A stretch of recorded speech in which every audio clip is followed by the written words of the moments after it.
Eshima, votre magazine qui bat au rythme de l'actualité. Retrouvez la nouvelle édition. Exclusivité, Sakumbi Molendo, les réformes qui changent l'image des affaires foncières. Après avoir posé le diagnostic de plusieurs maux qui nécessitaient une thérapie appropriée, le ministre des Affaires foncières, Sakumbi Molendo, a proposé à ces secteurs agonissants un traitement des chocs basé sur 3 objectifs. Donner un nouveau souffle à travers des réformes, un mandat sous le régime du renouveau. Des innovations et réformes audacieuses, les cadastres fonciers numérisés et des titres immobiliers sécurisés. Et le lancement des projets modernes, les actions du ministre Aimé Sakumbi Molendo visent à faire du ministère des Affaires foncières l'un des plus grands contribuables au trésor grâce à la fin du coulage des recettes foncières. Focus, le ministre d'État, ministre des hydrocarbures, Rubens Mikindo Mouima, a organisé 2 jours des travaux intenses afin de poser les véritables diagnostics du secteur des hydrocarbures en RDC afin de formuler des recommandations nécessaires dans la gestion de l'or noir congolais.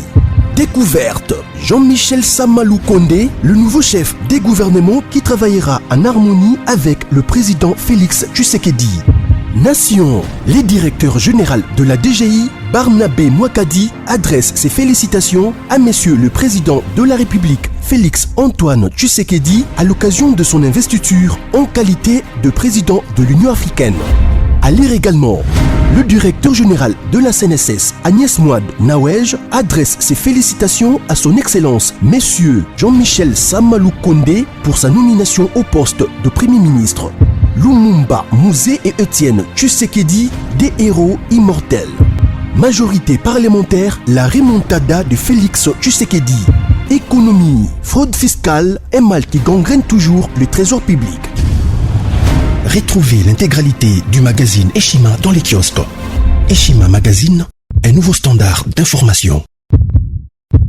Bonjour chers internautes, bonjour Bandegonyoso.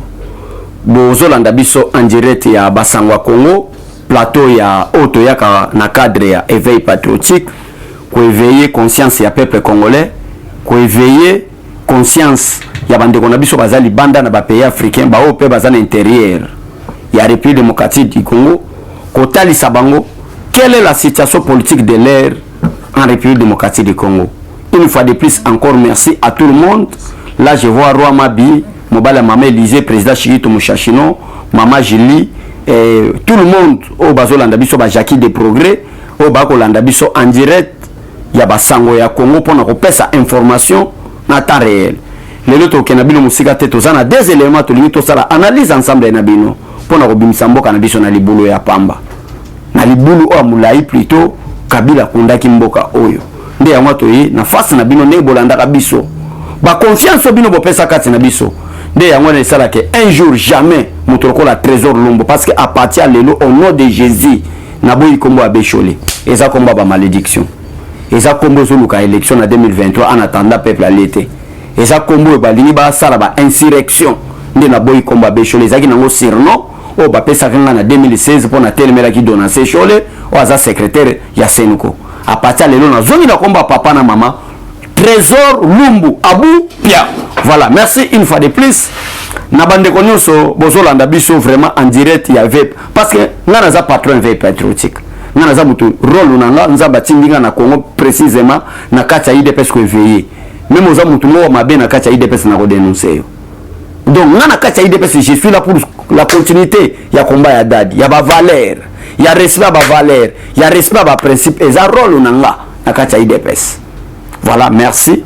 Alors, l'autre ligne, 2 éléments à faire la réclamation de la liberté et à Vital Kamerhe qui réclame qu'il est jusqu'à présent innocent et l'action disciplinaire.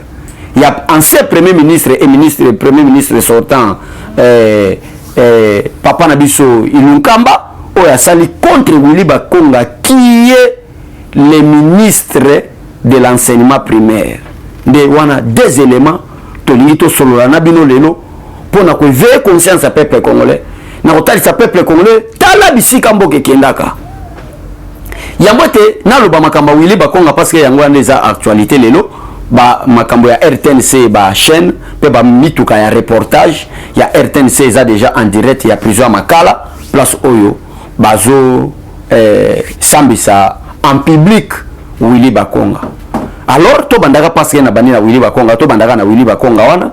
Donc kara makala déjà ça bandeko bazolanda biso lelo na kati ya Basangwa Congo mutuka ya reportage bolanda en direct.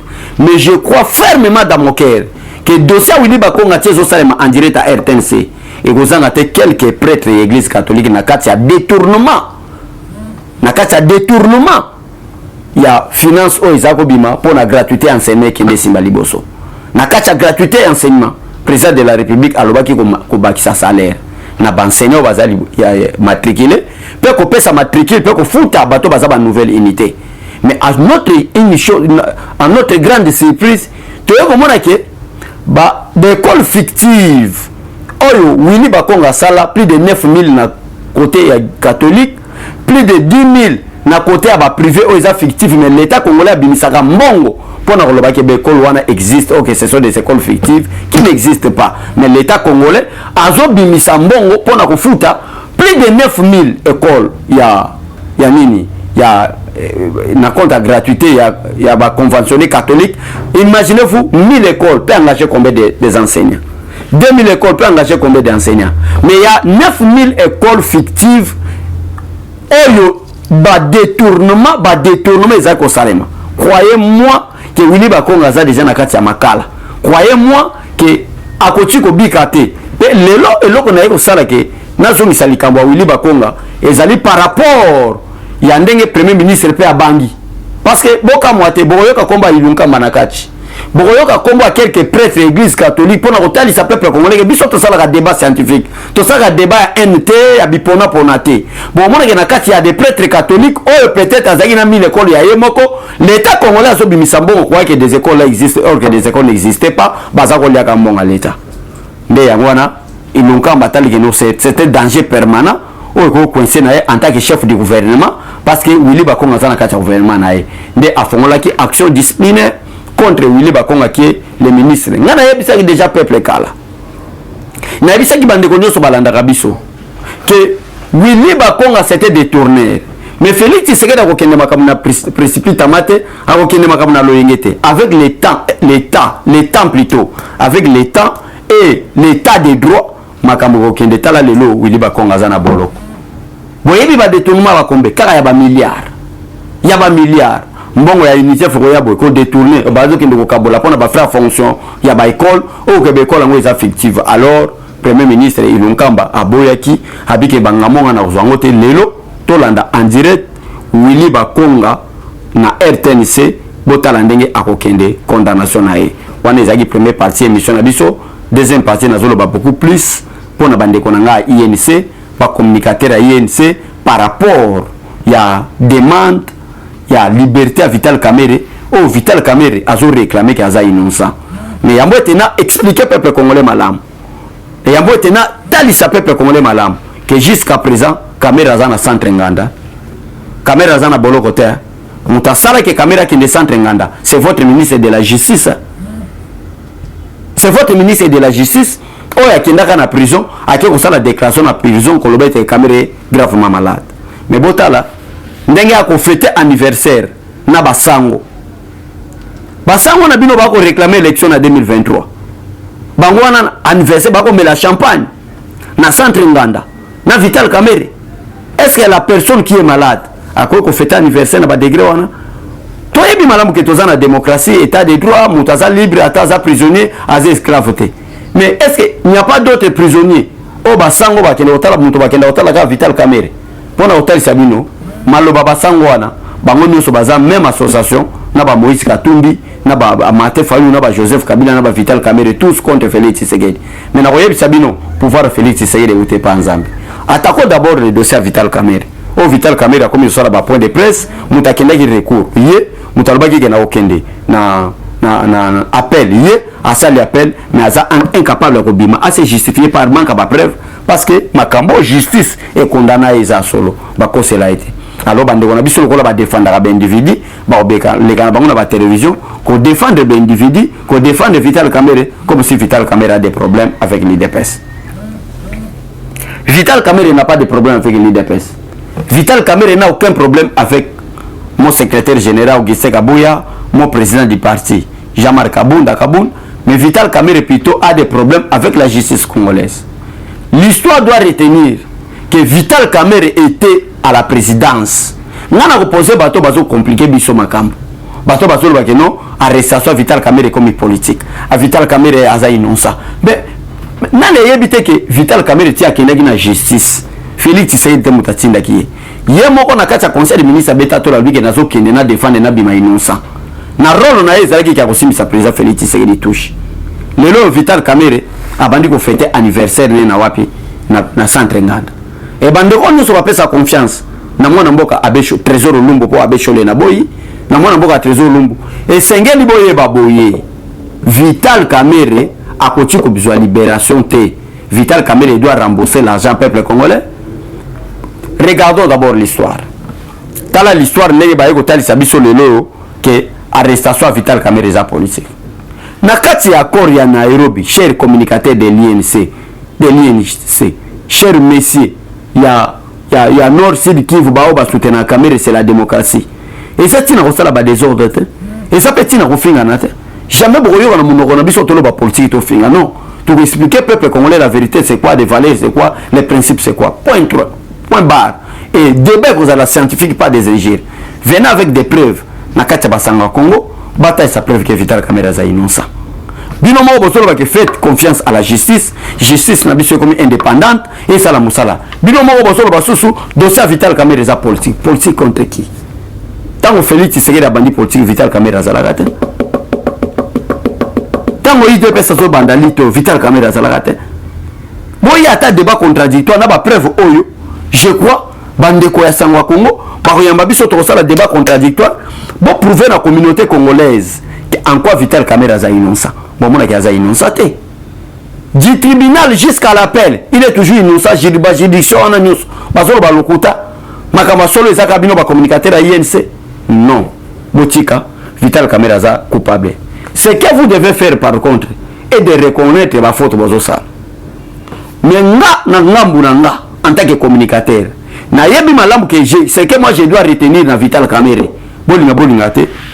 Ezali, c'est que moi l'histoire retiendra de ma part de Vital Kamerhe et que Vital Kamerhe par amour Félix Tshisekedi la commissaire directeur du cabinet. Na qui directeur du cabinet président de la République a commissaire a commis de quoi la vice-président de la République. Il y a un président de la République Félix Tshisekedi Tshilombo, Vital Kamerhe devient vice-président de la République. Place aux collaboration même la présidence c'est les gamalamote na ba conseil au baza obédience à INC na ba au baza IDPS. C'est quelle histoire doit retenir? Ko pezako le kasu malamote. On sakani na frère de mission Vital Kamerhe ko comme note. C'est clair ezako le kabongo. Mais par amour à comme le directeur à cabinet. Par amour par commissaire directeur à cabinet chef de l'État. Et na quoi ya Nairobi obino go interpréter mabe. Et le baki te que fait Vital Kamerhe à directeur à cabinet. Et le baki était Vital Kamerhe à reçoit poste, il y a premier ministre. Or Félix Tshisekedi c'est un homme de valeurs, Félix Tshisekedi c'est un homme de principe. On donne le poste à premier ministre dans une majorité parlementaire. Alors Kamerhe devient un directeur du cabinet, il y a chef de l'État par amour, par compréhension que nous te memeli, nous te battre les campagnes, auto yokana qui a comme nini premier ministre, mais s'invité par manque de majorité parlementaire et non par mauvaise intention à président Félix Tshisekedi, mais par manque de majorité parlementaire. Qu'est-ce que nous devons faire? Na comme ça moto directeur cabinet. Bande Konanga Kamerhe devient directeur à cabinet. C'est pour compliquer le président de la République. C'est pour bloquer toutes les actions du président de la République. C'est pour embrayer tout le monde. Lelo bozo bima bozo senga bambrema au Kamerhe za la libérer.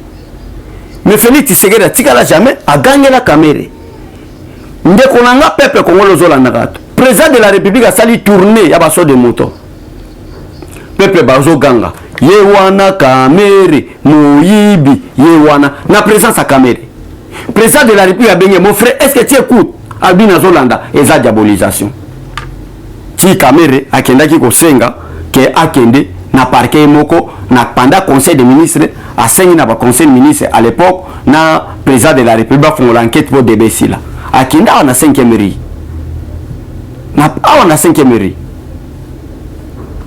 Ake kuna ba kangi ba transférer na makala pour tribunal ya grande instance ya Gombe basambisa parce que juridiction des akuna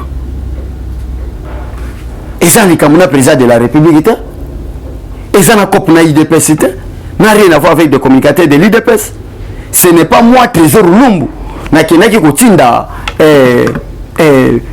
Vital Kamera sala makamwana, ce n'est pas moi qui est le président du tribunal na condamné oyo bande ko na biso asidi Kivu Nord Kivu ba ko intimider ba mususu na moi quelques masanga pour basala ba makelele Kamere non Kamere. Nous avons réclamé l'état des droits na kati état des droits mutazala likola me bibe ko ezate mibe ko na état des droits ezali même likola président de la République mibe ko na état des droits ezali likola premier ministre mibe ko na état des droits ezali likolo ya même ya bango moko ba magistrat mibe ko ndeza likolo Kamera violé des principes ndé ngona ki na niveau ya justice. Mais pourquoi biso mo tozolo ba la justice indépendante nous félicitons le président de la République d'ailleurs il faut beta maboko parce que c'est pour la toute première fois un directeur du cabinet du chef de l'État et des pays africains à Kende Boloko.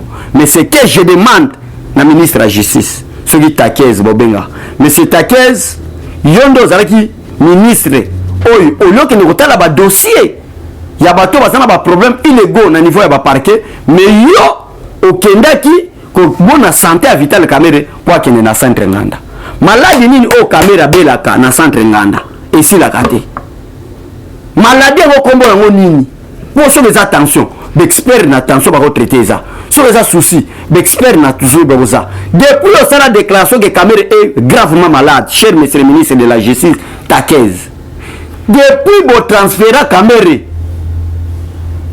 na centre nganda pour des soins médicaux malade ici la kate tout ça mon akazo fêter ba anniversaire tout ça mon akazo ça la lettre pour na kosenga liberté na ye pour na kosenga ba libérer. En quoi il est malade jusqu'à présent vous traîner? Alors je lance mes cris d'alarme que dans un état de droit ça ne peut pas se passer comme ça. Azonga na prison Makala. Na kati ya prison Makala ezalipe na nini otobenga ba centre de santé. Voilà. Tout traité ba tuno soki mutuyo so banda ba azobela boke ofongola centre nganda. Kesi nini edika pena zako bela pendant 20 ans na kati ya souffrance ya malheur abela raté. O ka Kamere kaka na 6 mois seulement. Azoken asalaka 2 mois ya prison le reste azala malade pe si la kate ka na kota le malade aussi la kate na centre nganda kuna ka kuna zo sengi la paix liberté ka kuna zo sengi la paix gaza innocent non ça c'est quelle comédie ne blaguez pas avec peuple congolais ne jouez pas avec toute une nation.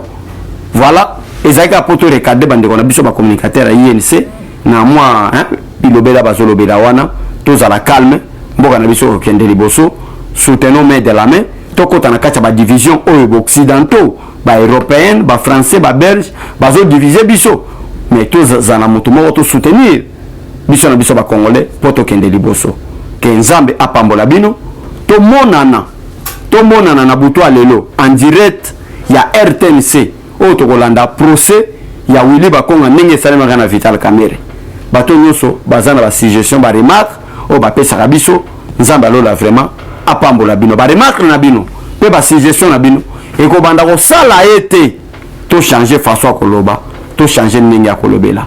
Voilà nazaki une information sur la place nazo chité Justin Bitankwira alongwe asali déclaration alongwe après avoir quitté FCC azai pe chrétien catholique abuti kolongwa pe nini église catholique aki côté pas avec mukuna déclaration ya Bitankwira à cette déclaration pendant il quitte l'église catholique à qui rejoindre église ACK il y a passé mukuna parce qu'il y a monique l'église catholique et ali centre d'attente pour aller à l'enfer il y a boina qui d'enfer azana posa ko tande via bokonza likolo ndena yango bomoni vite nani Bitankwira Justin à qui kokota na ACK ya papa na biso mukuna nzambe alola vraiment abatela bisika ke nzamba abatela bino toyeka to éclaircir bino dossier zoleka mais et vos apaisements aucune liberté ko pisa melana Vital Kamere jusqu'à ce que a ko purger 20 ans de prison na nzamba alola pambola bino botikala malam. Au revoir.